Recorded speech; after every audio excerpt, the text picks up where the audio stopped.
books, book style, bookshelves. So I didn't know this was a strategy room.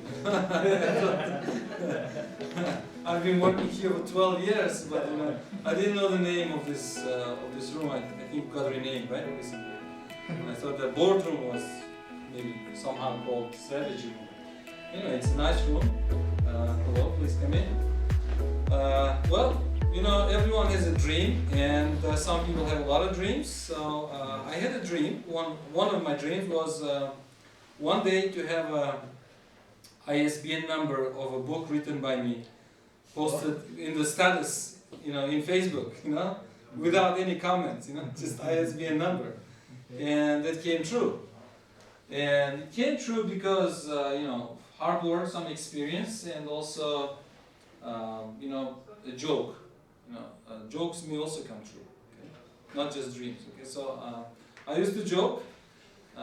When I was teaching economics in Chicago, I used to joke that I used to integrate some cartoons into my classes to make some difficult cartoons.com, right? Kaggle cartoons, there are a lot of cartoon websites in the world. This particular one, let me write it in a bigger way here. Kaggle cartoons. Right? Kaggle cartoons, and it's .com. Right? .com. So KaggleCartoons.com, it's a syndicate of cartoons, which means that it collects cartoons, it presents in one place cartoons from around the world. There are cartoonists from Brazil, Russia, United States, Israel, you name it, from all over the world, India. And these cartoonists, they work in magazines and newspapers in those countries. So they publish also their cartoons on this website, Kaggle. And I used to save some of these cartoons and use in my classes. And I, basically what I did, I was teaching Foundations of Economics in International Academy of Design and Technology in Chicago, which is like 4-year college, right? So bachelor's degree granting university. And I use these cartoons to illustrate different topics. So I sorted these cartoons on different topics and gave short commentary for each one.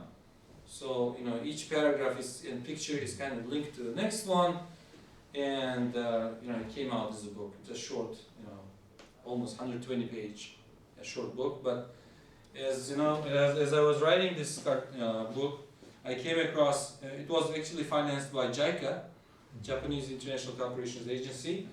So they gave me a mini grant. I didn't have to spend money on this one, so they gave me money for designing, for paper, for printing, cost. Okay, so the idea was from me, and the financing was from JICA. So it came in. This is actually a second print. We did a second print as well. How many copies? How many copies? All in all, we published 400 copies under this mini grant, and I distributed to different libraries, universities. WIUT library has, this is a WIUT library copy. WIUT Lyceum also has a few copies. I gave even to National Library of Uzbekistan. So I'm part of history now. National Library of Uzbekistan has my books. And of course, my hometown, my school, the school from which I graduated. So like that, I distributed all over the. Oh, by the way, Book Cafe also has a bunch of copies, half a dozen copies there. So you can go there, grab coffee, and read my book, put some pictures. And this book is a really cool book because, first of all, it's not very thick. It's very compact. Modern youth, they don't like thick books, except it's a Harry Potter. Like Harry Potter. War and Peace. Yeah, and also, every page has pictures, most of them color pictures, in color, so you don't get too bored. Yeah, there are two ways to read it. You read the text and you follow through the pictures, Well, you only can look through the pictures, okay? So without even reading, right? Kind of they're organized in a meaningful way. To whom it is dedicated, this book? For example, Its high school main target is yes, high school and maybe first freshmen at universities, right? And anyone who's interested in economics at any age. So I also recommend you to visit Kaggle cartoons from time to time, and it's not only on economics topics. Right now there's a Russia-Ukraine war going on, and I'm sure a lot of cartoons on this topic as well. Yeah, I visited recently, and it's full of it. Yeah. So so many broad topics. But I'm not so much into politics. But when I look through these cartoons, you're gonna see some more cartoons in my presentation today. When I looked at these cartoons, I thought, are these artists who are economists, or economists who are also artists? Like they're so powerful. So in my presentation, you're gonna see some pictures. So that was introduction. This picture when I was a lot younger. This is from Westminster. Maybe first couple years of my work. Our photographers, they took this picture, so I put it in my. This picture is actually. I have biography. Here at the end, this is the picture. A little bit about myself. So, and now we look through some pictures from the book. Some of these, it's not just cartoons, and it's pictures as well. I used to teach economics, so I used to take my students to field trips as well. So this is a very popular place. It's actually Money Museum in Chicago. Money Museum, where it belongs to Central Bank branch in Chicago, and then students learn. We covered monetary policy and banks, and then usually after that I took them to this Money Museum. Is it real money? Yeah, this is real $1 million. Okay, so this is $1 million in singles. Okay, $1 bills. Yes, so now you know, right? When you become a millionaire in the future, okay, so it's not too big. It will fit any normal average apartment, right? Yes, so it's inside bulletproof glass and it rotates. What does it represent? This represents just, there is a expression in English, it's called to wrap your brains around it, what it is to be a millionaire, For you to feel with your brain, you can even touch it like, okay, see you soon, $1 million, when I become a millionaire, right? Kind of visualize it, right? Not only visualize, you can actually physically touch the $1 million. So that's why I took, this student loved it, students loved it, and they touched it, they took a lot of selfies. These girls are also my students, all these kids are my students. So they have several $1 million on the floor like that, just to, it's great motivation for students as well, right? So this is also $1 million. This is in $20 bills. It's like a dome, like on the desktop like this. $1 million, but usually we see $1 million in this format, right? Yeah. In mafia movies, they just show me the weapons, show me the diamonds, like here's $1 million. Okay, so students had a great fun. This guy is also my student. Looks like mafia, right? Yeah. So he's a great guy, Just this is also $1 million. There's a bulletproof glass over it, and there are cameras all over. And they say that the museum has some special shooting holes. Like if anyone tries to steal or something, they just spray with bullets. Everyone inside. It never happened, but okay. So always we warn the students. And then, of course, you can imagine yourself as a president of the United States on a dollar bill, right? So $100 bill. So this is Black Benjamin Franklin. This is my student. Okay, look how happy it is. And actually, you see, 2006. This picture was taken in 2006, before Obama became president. And actually, in my analysis, I told the guys, I told my friends and students that Obama is going to become president. And nobody believed me at the time. It was like, look, all the black leaders were shot, Malcolm X, who else? Martin Luther King, right? All the leaders, black leaders were shot, but somehow Obama became president. I knew that because I was analyzing U.S. economy, and they had to blame the whole crisis on someone, and they decided to choose a black guy. All right, so the crisis was coming, so I was like, this is the best time to, they actually hit 2 targets with this one. The poorest class, the poorest section of U.S. population, they're blacks. The poverty is highest among blacks. The poorest, the least number of middle classes among blacks. So the blacks are most economically disadvantaged people in the United States. So they wanted to give them hope. Now, yeah, you're poor, yeah, it's a crisis, you don't have jobs, but look, your black guy is president now. Be happy, So, right? So it was just good timing. Anyway, so this was very popular thing, Even my brother took a picture here, like my brother was also, student in the United States. Nargiza was too little back then, so I didn't take her. She would appreciate it. So Nargiza is my daughter, by the way. Anyone who doesn't know, she's my daughter here. She works at she grew up. Yeah, she grew up in the U.S. She learned to speak English in the U.S. And then they have displays of different types of money, like evolution. Starting with gold coins, you see, these gold coins and the paper money, checks, electronic money, and it's like, oh, now electronic transfers, like that e-money kind of thing. Kind of educational, museum type place. And also you had to do some training on identifying counterfeit dollars.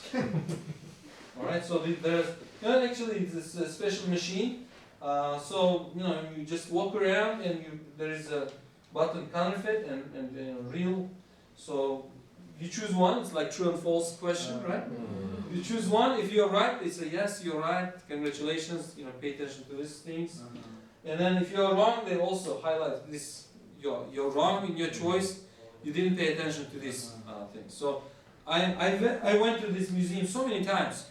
I became a dollar expert. I can identify fake dollars with closed eyes. So, and do you want to learn how to identify? We need this kind of machines in Uzbekistan. Well, banks have more advanced ones, but this is like training machine kind of. Do you have the American dollars on you? Poor librarians and students, right? Okay. Can I bring it? What's that? Can I bring it? I have right now. I have here. Don't worry. Actually, one day I was teaching a class. I was teaching economics at Westminster as well, foundation economics for some time. So I told this thing, to students. I was presenting this book, and I was talking about money in banks, and everyone took out $100 bill. It was actually Lyceum Hall. Everyone was like $100 bills. Level 4 students or level 3 students or something like this. So actually. I have some training dollars. This is not real dollars. Okay, I'm poor teacher. So basically, the best way to identify this is actually counterfeit. The best way to identify is you have to see the same guy should be in the watermark. Okay, so now most popular bills are super bills. They're produced by Iran. By the super bills, they bought the same printing press, and they're printing American dollars and injecting it to world economy. So, but watermark is like a bird dropping. Okay, so watermark. So everything looks, even paper is there.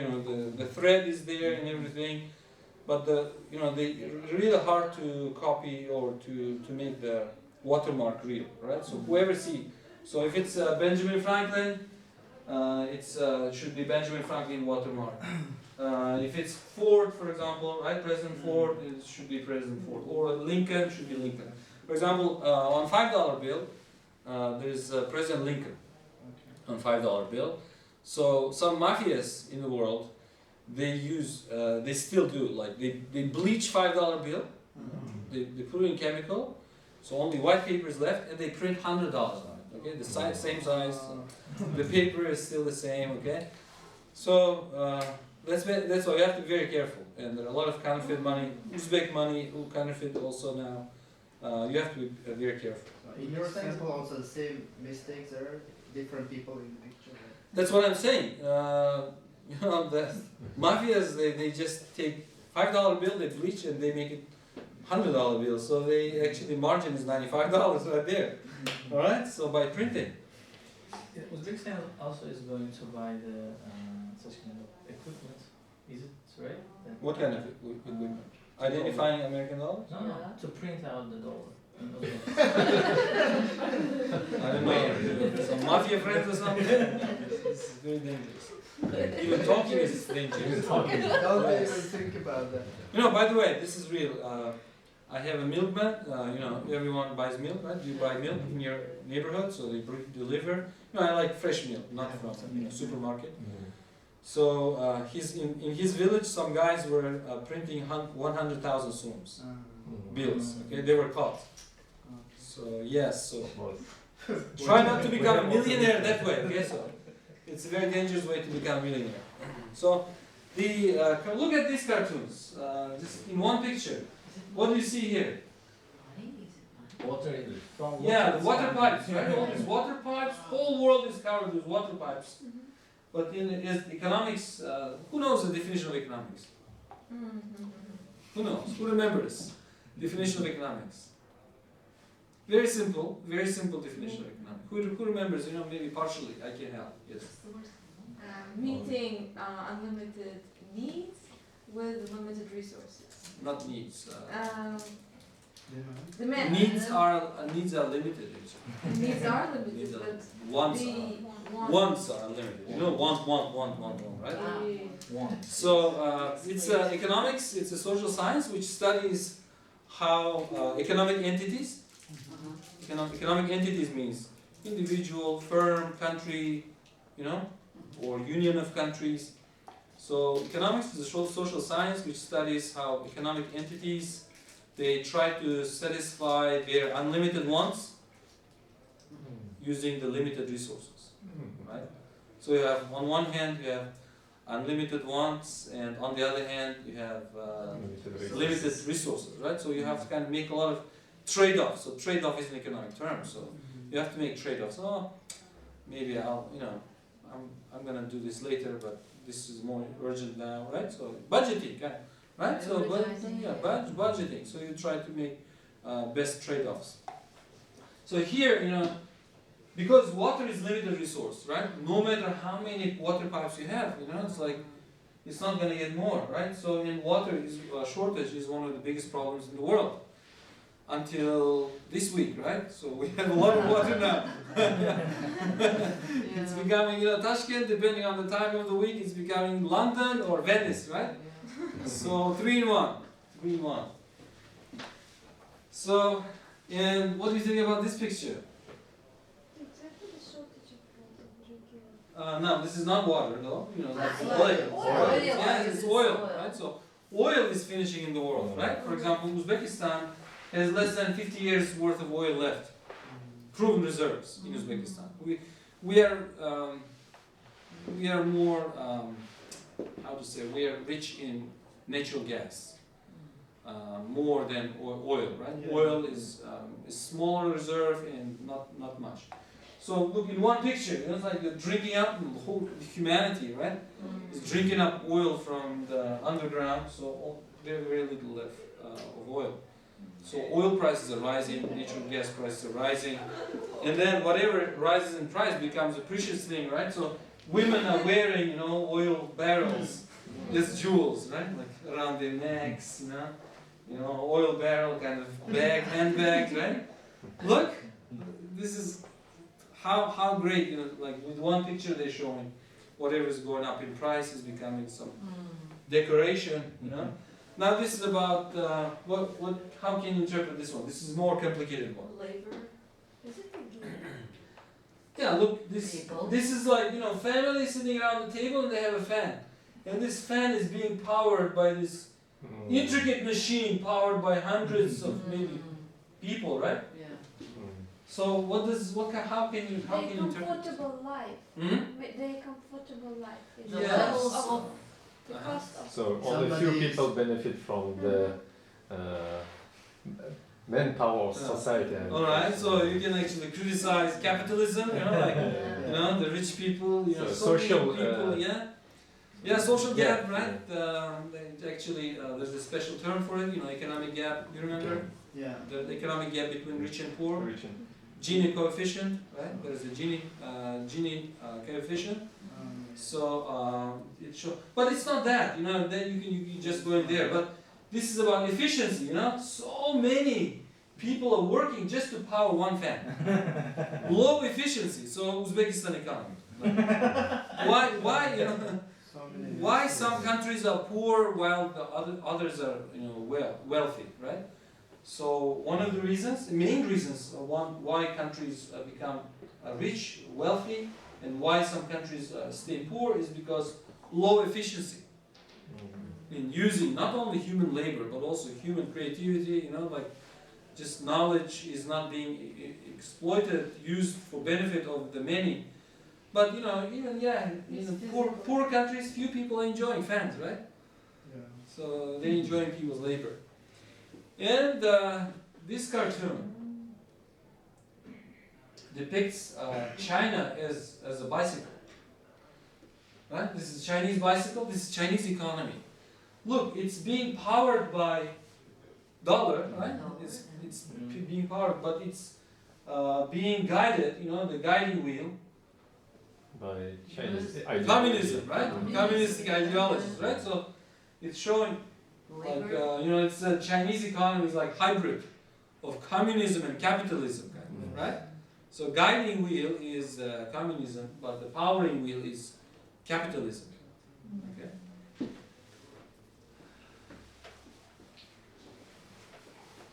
What do you see here? So human parts and Right covered on with skin. skin.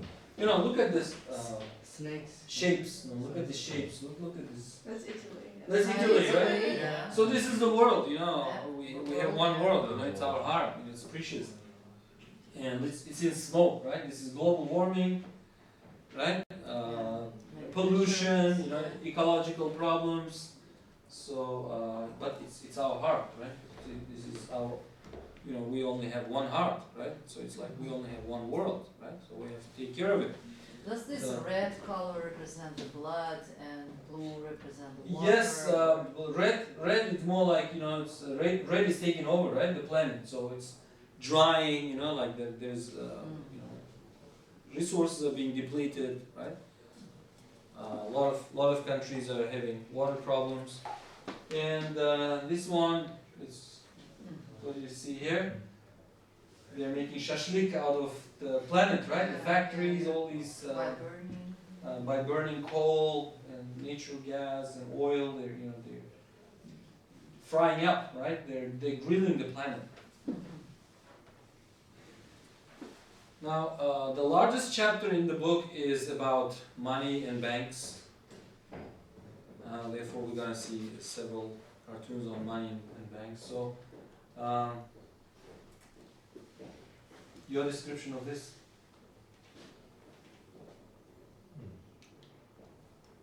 That hat is US and this is growing money from Yeah. And even the tree, you know, the shape of the tree, Like, US. US Yeah. map, right? Yeah. You see that? So, you know, really, money, it's like money tree, right? It's like money tree, and it's because it's coming out of hat. It's like magician's hat.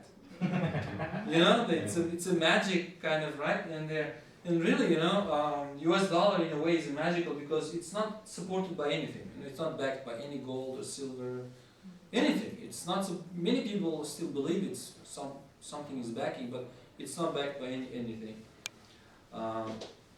So, you know, what do you think? If you were given a printer and some paper and ink and they told you, okay, print yourself some money, but don't print too much. Are you gonna most likely overprint or underprint amount of dollars for yourself? It's just human psychology, right? First you're gonna say, okay, I'm gonna print enough just to pay off my tuition. Okay, so you know what? Every $3,000, right? different perception of too much. Too much is maybe lower or higher than. Correct. So first you're gonna say, well, you know, I'm a modest person. I don't need too much. You know, nobody's watching, no cameras here. Okay, I'm just gonna print enough, you know, enough for my tuition. Okay, so after you're done, like, okay, there's some more paper left, and more ink too. Nobody's watching. Nobody's stopping me. Okay, I need a car. You know, you just print enough for a car. I'm like, okay, I still rent my apartment. Okay, the apartment would be nice. How about Tashkent City? Alright, so it's just, yeah, exactly, I need dacha too, you know, like the city, you know, the pollution is just killing, you know, like I need some dacha as well, you know, out of the city. Why am I telling you this? Because when money is not backed by anything and you can actually print on paper, it becomes, you know, unstoppable. It's the same thing for central banks as well. It's human nature. So they fill the world with money. Okay? And because they fill the world with money, and it's actually going on right now, the purchasing power of every dollar is melting. For example, when I was a student your age, you could buy an apartment in Tashkent for $500. Even in the $3,000 in 2003. Yeah, I'm talking about early 2000s, maybe late 1990s. For $500 you could buy an apartment in Tashkent. Now you just rent for 1 month. Yeah. You see the purchasing power of dollar, you know, melting away. One picture. One picture. Why? Because Dollar Tree, they're printing more money, they're doing magic, they're filling the world with you know, paper currency, and as a result, the purchasing power of each unit of paper currency is going away, right? So that's a sad reality of our world, and that's why some economists say that dollar is you know, dead money walking. You know, the dollar is actually is money is dying. Actually, they invented euro as a replacement for dollar, but because they printed too much euro is dying faster than the dollar. You know, there are sometimes, you know, in your neighborhood, you know, you have some old man or old woman, and then suddenly you see that he or she is not walking outside anymore. And then one day you're going to work or school and you see people standing, you know, in front of the house, like they're wearing, you know, traditional hats, kind of, you know, someone died there, and you're like, probably that old woman or man died. But it turns out that their son died, you know, motorcycle accident or something, right? Or heart attack, whatever, you know, like that. Why am I telling you this? The dollar was supposed to be replaced by euro, but euro is now dying faster than the dollar. Actually, believe it or not, the burial plans of euro, how to bury euro, you know, they announced competition on how to bury euro, how to get rid of euro, and universities and think tanks from around the world participated with their plan, and there was a huge prize in euros, right? The dying money, you know, the huge prize in euros. And one think tank or university, they won the prize with their plan, and the plan is very simple. I don't know the details, but basically it's like 5-year plan. First year, you know, in European Union, you know, Eurozone, monetary power, you know, monetary union, the countries would be paying 10, for example, let's say Italy, they would be paying first year 10% of salaries and, you know, stipends in lira, Italian lira, okay? And then the second year 20%, third year 50%, fourth year 80%, and the fifth year 100% in the local currency, euro would be gone. So this kind of plans have been in place already, and they're just waiting for the right time. Okay, so they're trying to stretch, of course, life of dollar, life of euro. So we are seeing, as economists, we are seeing the last years or last maybe decades, maximum decade or two, of paper money dying. That's why even because of the war, of course I'm not a war analyst, but as an economist I look at it as, already Russia and China are starting to trade in their currencies. You see, and Russia, Turkey, China, they're actually increasing their gold reserves. So in the future, the paper money could be backed by gold. For now, they're trading in their currencies, and they're trying to kind of rehearse that, kind of get experiment in that, and then eventually they could just get rid of euro and American dollars as currency reserves altogether. But the USA, I guess, has got a lot of gold resources. Nobody knows. No, nobody knows. About Alaska, other places. Yeah, well, they actually lost a lot of that because I don't want to give you a lecture on monetary history here, but basically, United States after First and Second World Wars, United States collected 2/3 of the world's gold. Okay, why? Because they were trading with everyone, with Nazis and Soviets and everyone. They're selling them weapons and they were selling them food and everything. And plus, a lot of countries, central banks and wealthy people, they took their gold reserves for safekeeping the United States because it was peaceful there. But after the war, the United States said, well, I'm going to back my gold, my dollar with gold, so trade in dollars. They traded, and it happened like, if they collected some paper, they could return to the United States, get gold. Okay, they traded in dollars, but then they could just bring a container of paper, exchange it at fixed rate. You can also exchange dollars for gold right now, but the prices of gold, they're jumping every day. But it was fixed for more than almost 30 years. It was fixed from 1945 till early 1970s. It was fixed at I think $30. It was for an ounce of gold was like $30, if I'm not mistaken. So eventually, America's gold reserves depleted because they printed too much paper. And then in the 1970s, America said, no more, my way or highway. Just keep trading in paper money, right? I'm not giving you gold for that. So since then, American dollar has been losing purchasing power, and eventually, I think our kids will be playing origami with American dollars. It will just become just a piece of paper eventually. Already, people are doing that with Uzbek soums. 100 soum, like that, right? Even 1,000 soums, like you can play origami. It's like okay, so who cares, right? So even beggars, they don't accept 1,000 soum anymore. It's too small amount. So what I'm saying is the same is happening with all the paper money in the world. But dollar being, main transaction money for the world, it's horrible. It's affecting the world economy. And of course, when you have a lot of dollars, people have over-invested in houses.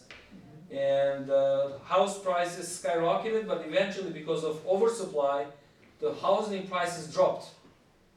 And look, this is the American economy, the world American economy, and houses are dropping like leaves, right, from trees. Why? Because basically 2008, the big crisis started in 2008. It never ended actually. It never ended. It's like it was camouflaged and something like that. But a lot of investors, they put their money in housing, and because too many houses were built with too much paper which was printed, the housing prices plummeted, and a lot of people couldn't pay back their mortgage. They lost their houses, so it's just it's a mess. Okay, so this picture shows mortgage crisis in the United States. Okay, and no, if you want, I can explain the mortgage crisis for you shortly. You want it? You understand? Sure. You want to understand mortgage crisis? It hasn't happened in Uzbekistan yet. It's just starting here. So mortgage crisis means, for example, let's say you can borrow money from bank, and interest rates are very low, right? Interest rates are very low. You can borrow money from the bank. So you borrow money, and you buy a house. You live one, okay? You can borrow more. So you say, okay, I'm paying $1,000 for mortgage every month. So paying off my debt for one house. I'm going to buy 3 more and give out for rent. Okay? So give out for rent, and yeah, you do that, you buy. And then, you're charging rent. Part of the money is going to paying the mortgage for those houses in yours. Okay, let's say you own these 4 houses. You don't own, you pay mortgage on 4. You live in one, and you rent out 3. And they're all on borrowed money, right? But because everyone else also thinks that way, everyone is also buying a house and renting out, rent prices go below the mortgage payments. So you cannot pay mortgage for 4 houses anymore. So banks take over 3, and then eventually they can actually take over this one, 4th one as well. So you lost, this is mortgage crisis. So you start with calculating that, I'm going to get rent, and rent prices at that time, they're high enough for you to pay off the mortgage and pay you some profit, right? But if everyone is doing that, average rent price goes down in the market. So the money that you collect for rent is not enough to pay off your mortgages, so you go bankrupt. So that happened in developed countries. You got that? Yeah. Mortgage crisis. That's mortgage crisis. And do you think that's going to happen in Uzbekistan also soon? Because we see a lot of people also following this way in Uzbekistan too. The same History exact repeats way. itself. Yeah, history repeats itself. It's Only heroes change. Hmm? Only heroes change. Yeah, only heroes change, only countries, yeah, different countries. It's the same scenario. It's just the waves come. it's a debt trap. It's a debt trap. Mm. So people think, well, I'm being very smart. I'm paying my mortgage at the same time. I'm making some profit. Yes, they say exactly like that. When we talk like people, I can just pay my mortgage portion with the portion of my rental fee. I take from the tenants. That's not sustainable. That's Hopefully unsustainable. they will When take some- everyone starts doing that, some rent lessons prices from- are going to go down, and it's not going to be enough to pay off your mortgage, and you go bankrupt, you lose your house. You lose a couple payments from your mortgage, the bank takes over the house, because house Okay. is a security deposit kind of in the middle. Okay? Is the part of money then returned to this customer or no? No, they don't. All the payments that you made till that, you lose. It's gone. That's the Yes, difference between- it's a cruel world out there, right? It's a very cruel world out there. Yes, and that's why what you see here, again, U.S. map. U.S. map. It's like economy is like a machine, right? You see, it's falling apart because this kind of monetary plays, mortgage crisis, and so on. The U.S. economy is falling apart. The machine is not working anymore. Or barely working. Kind of, it's in smokes, right? It's in very bad shape. And the government, they print more money to save large corporations. Too much money caused these problems in the first place. And then they print even more money to save their economy, and they give it to big corporations like General Motors. In America, General Motors alternatively is called give me money. Give me money. Why? Because government has been giving them money to keep them afloat. Otherwise, because in the mortgage crisis, people have, they lost their houses, they lost their, savings and so on, they cannot buy so many cars anymore, so the demand for cars have dropped, right? The demand for cars has dropped, so they need to pay their suppliers, their employees and so on. Government has been pumping money to big corporations like GM, Ford, and Chrysler and others. Actually, it's also the case in Uzbekistan too. Of course, yes. I'm telling you, it's the same scenario everywhere. And also banks, big banks, they're also in trouble because all this money they loaned out is not coming back. People just announced bankruptcy. They just bankrupt. Paying off. You can take your house, but because so many houses are on sale. They're vacant, right? You cannot sell, so it's not liquid asset. So lifesavers is being given, so cash being printed and banks are being saved. But these are not grass, these are hands of people, individual consumers. They're also bankrupt, but they're not getting lifesavers. You see that? At first, did you think that these were like grass or something? Or branches of trees? No, these are individual consumers sinking in debt. They're economically dying. I have a collection of stories from 2008 from CNN. I printed out a lot of individual stories how people's lives crumbled because of the crisis of 2008. People lost jobs, they lost their houses, they couldn't pay for their tuition, kids' tuition, they lost their house, cars. It's like a lot of things. It's just So very sad. the banks don't have the money, individuals don't have the money. Who has it? Good Where question. is it? Good Where is question. the money? The money is Where is it? misinvested in those houses that shouldn't have been built in the first place if the banks didn't print too much money in the first place. You got that? They're No. kind of So money is there. Money is in the houses, but the houses, they cannot be paid. The bank cannot sell it. It's not liquid asset. You see that? So I've been teaching. Yeah, The I've empty been. houses are the money. Yeah, the money is misinvested, misallocated, misinvested. Okay. So kind of the builders have the money kind of thing. Yeah, construction. No, construction companies they got their money. Yeah. They got paid. But the ones They also, the builders also, they're like, I'm gonna get 5 houses and they're gonna pay for themselves.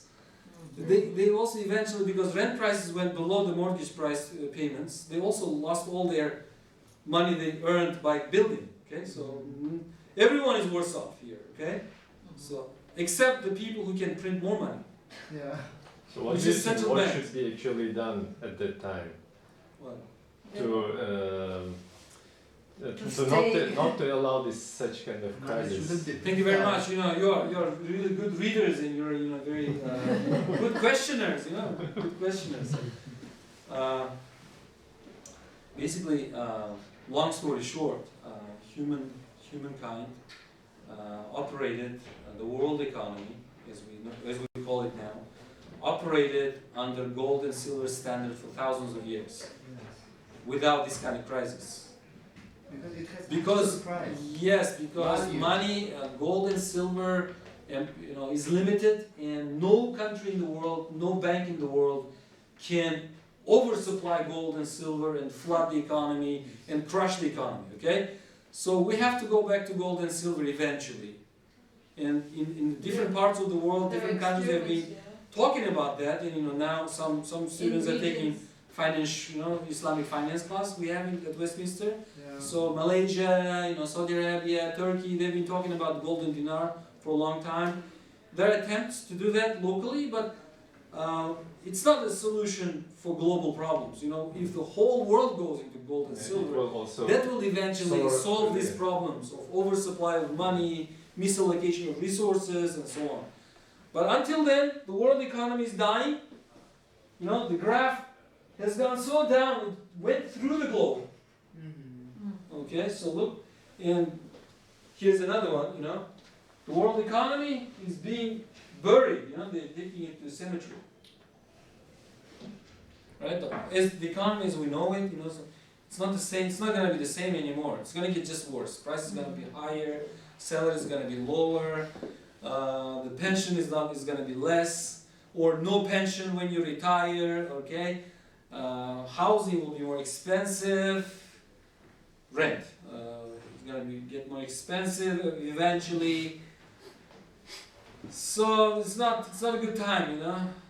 Yeah, it's not really good times. You know, we are living through difficult times. The U.S. economy, it's like, you know, from fairy tales. You know, which house, you know, Baba Yaga's house, is more stable than the U.S. economy. This is the U.S. economy, okay? The U.S. economy is being held by pieces of wood, some generator outside of the house, on this side. Look, they're trying to keep up the U.S. economy, the world economy like that. It's very unstable, right? The world economy is very unstable. That's why we have wars now. Iran's recently hit targets in Iraq. U.S. embassy was hit by Iranian. All these things, it's happening because there's chaos in the world, and the underlying foundation is economic chaos. Some countries like Greece, this is Greece, is being chained and burned. Okay? So countries like Greece. Just some time ago, I talked to one student, and there are a lot of social consequences of that. I talked to one Uzbek student who was vacationing in Uzbekistan, came for vacation to Uzbekistan. And Uzbek student from Greece. From Greece. He's studying in Greece.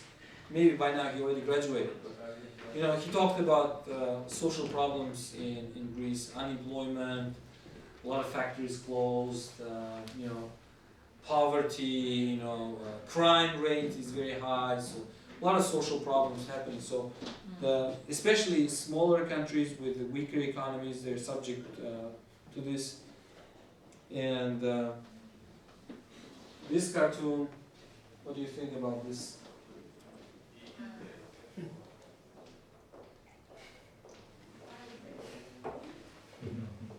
This is future. This is the future. This is your future, young people. Near or far? You're already at the intersection. Alright? So you have to make your move. Dead end here, dead end here. I hear. Okay? No idea. So here, if you go straight, all the prohibiting signs are there. No U-turn, no stopping, no slowing down. Dead end. Yeah, No dead entry. end, no entry. Rocks are falling on, from somewhere. So it's very uncertain future, and our young generation, boys and girls, they hear like, what the, what's going on, right? So, and all of that has been, the underlying reason. I have another tie. It's with dollars. The underlying cause is printing too much money, and underlying cause of printing too much money is human nature. We are never said greed. We never said so. We want to print more, and they just central bankers are just grown-up kids. They're also printing more money. There's a race to print more money. Wild glass. Show must go on. Like that. And the future. Look, the future. Who is going to be strong? The next currency. We showed that. Yeah, dragon disease instead of American presidents, China, because they're real. They have real economy. They have most of the manufacturing in the world is in China. All right, a lot of consumer base is also like strong consumer economy. Like a lot of manufacturing, a lot of resources actually, access to sea, right? So China is going to emerge from this as a superpower. One picture. But countries like Uzbekistan, Russia, work, right? Take your bag. Look, this is what they call here in Uzbekistan, laborers, right? The gastarbeiter they call. Look, it's not easy. They're walking on barbed wire. It's called barbed wire, right? So they're walking on barbed wire, so it's dangerous. You need patents, you need licenses, you have to get a visa, you have to, everything, payments. There is mafia there, Obstacles. Obstacles. There's so many obstacles, but you know, our relatives, millions of our compatriots, they're working around the world to feed their families here. And it's actually, we Uzbekistan, for example, we earn more dollars this way than selling all the gold and cotton. Yeah. Alright? That's very true. Yeah. But you know, there's another solution: information technologies. You know, mother kids, you know, they're born playing in the womb of their mothers, right? They already is like, okay, turn on the YouTube, right? TikTok, Telegram, Instagram, blah blah blah. So that could be another thing. You know, with the virtual economies could help some nations to survive. So that's why, you know, like a lot of oil-rich economies, they've been investing in alternative source of energy, IT. Yeah. You know, they've been building think tanks to find solutions for, you know, post-apocalypse economies. Thank you very much for your attention. This is the end of my presentation, and I'm open to your Is questions. it cheaper? A book, yeah? Yes, book, food for thought, you know? This is a picture of food for thought, you know? So I hope today you had some food for thought, and if you read my book, it's available in our library, Yeah. so you may get some more food for thought from here. Thank you very much for your attention. Any questions? Yes, So- can you please tell us maybe very near future for Uzbekistan? I mean, Can you tell us the future? situations this Like nowadays. Nostradamus, situations. We didn't know you have a Yeah. second job. but- Vision. Get a second job. No, in the, It's we a are, you know, direction let me to tell you something, you know. tolerate. There's a good news and bad news, okay? The bad news is that the world economy is collapsing. Yeah. Yes, the world economy is collapsing. But good news is that Uzbekistan is a great place to be in because we have food security. Yeah. Food security means, you know, for example, I have one alternative definition of food security. It's when 90% of what you consume comes from 90-kilometer radius. Alright? Yeah. So, you know, Uzbekistan has a very good food security compared to other countries. Alright? We grow almost in the bazaar, for example. Except bananas and kiwis, you know, like even kiwis they're growing now in But Uzbekistan. meat, we're now Import- importing yeah, from we- Pakistan. Yeah, because it's cheaper, but we grow our own meat as well. You know, we have, Yeah, yeah. we have Main cattle. course. We have The cattle. mountains are full. Yes. So anyway, especially with this rain, I think we're gonna have very good, you know, meat. You know, Only this year. yeah, a lot of grass. You know, maybe, you know, if it keeps raining like this, you know, for weeks, I think Aralsi could be filled, you know, in the nearest future. You know, it's not just raining in Tashkent, by the way. Like, whole Central Asia is like that. You know, it's like the London, Venice. It's like. So, you know, I'm very optimistic about Uzbekistan. Look, Russians are moving their whole companies to Uzbekistan. Yeah. To Tashkent. Even citizens now come and Yeah. try to get Uzbekistan citizenship. That's right. Renting So, yeah, house or renting. I'm optimistic about it. Of course, the price is going for everything gonna rise. Salary is not gonna catch up. That's why I'm saying, you know, As usual. get a second or third job, you know. Yeah, in America it's normal for working class people in America. It's normal to have 2-3 jobs. I actually, you know, I knew some families, for example, you know, like when I was working there, when I was studying and working there, white, working class, middle class Americans. Husband works 3 jobs, wife works 3 jobs. Yeah. And They're burned. And How the- they? I know, they're like, I cannot take one more job, you know, I still have to pay rent and I have to, you know, I have to pay all the, you know, all my debts, you know, credit card debt and mortgage and stuff like that. Then why then our people want to win a green card and Because of movies like yesterday, you know, like Uzbekistan League. Fairy tales. Yeah, just, you know, there are hundreds of thousands of people leaving Uzbekistan. Few of them they're becoming rich, you know, they're in IT, in law, in medicine. You know, they're very high-skilled people, you know, they're high-skilled people, they're becoming wealthy, relatively speaking. But, you know, people have the, you know, Hollywood is like the advertising department of the United States. Yeah.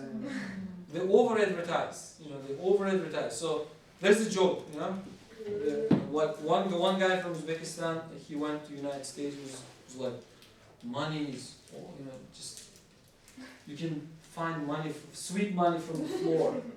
They think was the idea. You go to the United States, there will be money lying on the floor. So he came out of the airport in New York, and he saw $20, like, and he didn't pick it up, saying, "Oh, this is just change." It's a joke. So I'm optimistic about Uzbekistan, but do your homework. Learn new skills. Get the next second degree. Second and third degree. They get more degrees. Entrepreneurship. Don't rely on government jobs, corporate jobs. Entrepreneurship, because so many businesses still don't exist in Uzbekistan. It's a great place to be. That's why. Not just because of food security, but so many businesses they still don't exist in Uzbekistan. We have to create them here. Like you could be the one. Being part of this creative economy. Yeah. You had a question? Yeah, actually, I think there are also some people who are skeptical about the China taking over U.S. economy, because they also compare like in 1980s, I believe, starting, Japan was also rising like now China to compete beat U.S. economy, but eventually it just couldn't catch up with U.S. economy, and It's they also still in the kind of top compare- 3. I think it's still in top 3. Yeah, still No, yeah, but The aim is not to take over. The aim is to remain. Yeah, to survive. So the most important term I think in economics is sustainable. It's $1 million term. Is the growth sustainable or not? Yeah, I could spend $100 every day, maybe for a couple weeks, maybe a month or so. Maybe another month I could borrow and spend $100 every day. But is that sustainable? I don't think so. I'm just a teacher. Okay. So the sustainability. So nobody's racing. Everybody's just trying to survive.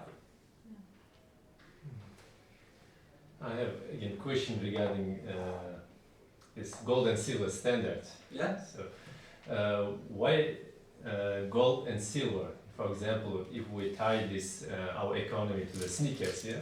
So as the price of the sneakers will soar up, yeah, because the demand for sneakers will be much higher than the Milky Way, yeah. So why not this copper, other materials, diamonds, and if we tie the whole economy to this the precious material, yeah. So it will not limit the economy itself. We cannot. So let's imagine we dig up all the metal from the earth, gold and silver. So there is no more gold and silver on earth anymore. So it means we cannot produce more money for the economy except that what we have. So it will not make the limit. No, I see. There are a lot of concerns like that, and they're baseless. First of all, why gold and silver? Because our ancestors, they've tried everything else.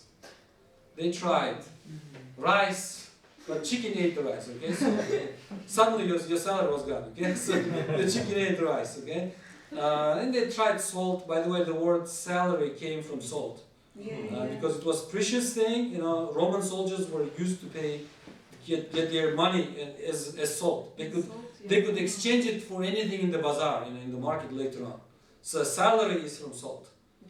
Okay, so they tried salt. They tried, and then suddenly they discovered that the sea was full of salt. Okay, so that caused hyperinflation, and Roman soldiers, they revolted, and our ancestors, they tried everything. Eventually, they came to gold and silver because they're precious metals. They're limited resources, and they don't disappear. They don't rust. They don't get evaporated.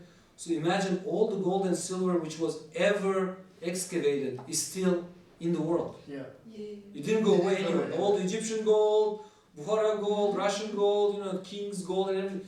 It never disappeared anywhere. So it's still there. Plus, we discovered more precious metals, titanium, cobalt. Those are all precious metals. So the idea is not gold and silver. The idea is to back the money with, it's actually called commodity money, with something which is limited in nature, so that individual countries or central banks cannot wreak chaos in the economy. Also lasting money. Yes, and it's lasting. You know, the paper money could still exist, but it would be backed by gold and silver in the bank. You know what I mean? Electronic money could still exist, so it's not just going back to, you know, gold coins. You know, like everything could be recorded electronically, but you have to have something backing that up in the bank, and that should be something limited. By the way, in my book, there is a place, there's a section, money and banking. I talked about Zimbabwe economy. They printed so much paper money. They ran out of paper and ink. Wow. Their central bank. Yeah. And the paper and ink was imported. So they couldn't produce it, right? They couldn't produce it locally. So there's a special kind of paper for printing money. So the economy crashed. Yeah, I heard like $1 is like Really? one pack of trolley or something like. Correct. Close to in Yeah, Zimbabwe when, no, dollars they call it. I used to track it, but I'm not anymore. I used to track the economy. You know, at one point in time, anyway, many years ago, in Zimbabwean dollars, they actually have Zimbabwean dollars. They used to have. Now it's gone. Actually, they're using American dollars as currency now. And they don't have Their currency like their own currency. actually. So at one point, toilet paper in Zimbabwean dollars was $400,000 per sheet, In Turkey. or just one section, not the whole roll. Just one sheet. You just go to toilet one time and use. I think one sheet is not enough, so you know you could use $1 million easily. You know, Zimbabwe. Zimbabwean dollars, yes, $1 million Zimbabwean dollars. Just, or you know, or there's another alternative. You could actually use the Zimbabwean dollars themselves as toilet paper. You know, like which happened in Uzbekistan. We used to have Uzbek soap coupon, like temporary soap, and I saw a lot of it in toilets around the country. So In Turkey, that's also 1 billion. You can buy one bread. at one time in the past, Now it's. yeah, they had that. You know, they actually knocked down some zeros.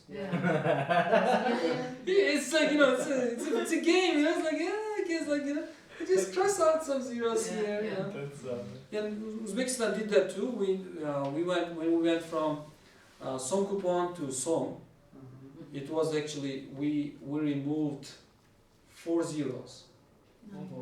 So 10,000 to 1. So 10,000 Som coupons was equal to 1 Som. That's why I still remember when $1 American was 12 Som, not 12,000, 12 Som, because it was 10,000 to 1 Som. Okay, so it's like game. It's unsustainable, you know, like that. It's in 1990s, yeah? Yeah, 1990, early 1990s, yeah. C'est la vie. Yeah, still, but I think there is high pressure, big pressure from those big economic countries on those countries who are trying to not to use, you know, big money, US dollars, trying to switch to gold or silver. You know, I think there's still Absolutely, high pressure. because there's gonna be, you know. Because there have been a lot of politicians who spoke out about that, and they already said, hey, it's high time we have to change it. It's not gonna be sustainable. But suddenly they got attacked and stuff like that. Not really. Yeah. So I think only large countries like Russia, China, Turkey, they can do it, and I think we're gonna see that happening in the nearest future. Happening because there's no other way, you know. It's like they've played so long, you know. They've played so long doing this and that, Especially knocking off zeros, and you know, like it's kids play. You know, if you look at it, it's like kids play. It's like sanctions, like Yes, affecting us doesn't- more than Yeah. those actual countries. It Doesn't seems Russia like will because be influenced, the economy of Russia Yeah, that's why, you know, won't it be dropped? the worst hit people are gonna, you know, countries gonna be, you know, small countries and with weak economies, and even in those economies, people with fixed income, you know, students, state employees, people on pension, especially, you know. But that's why it's better to be an entrepreneur and do something, you know, new. Yeah, earn, you know, earn those $1 million I showed you in the beginning of the picture. One second job. Plus. Yeah, second, third job, yeah, so. You know, Uzbekistan is becoming like America.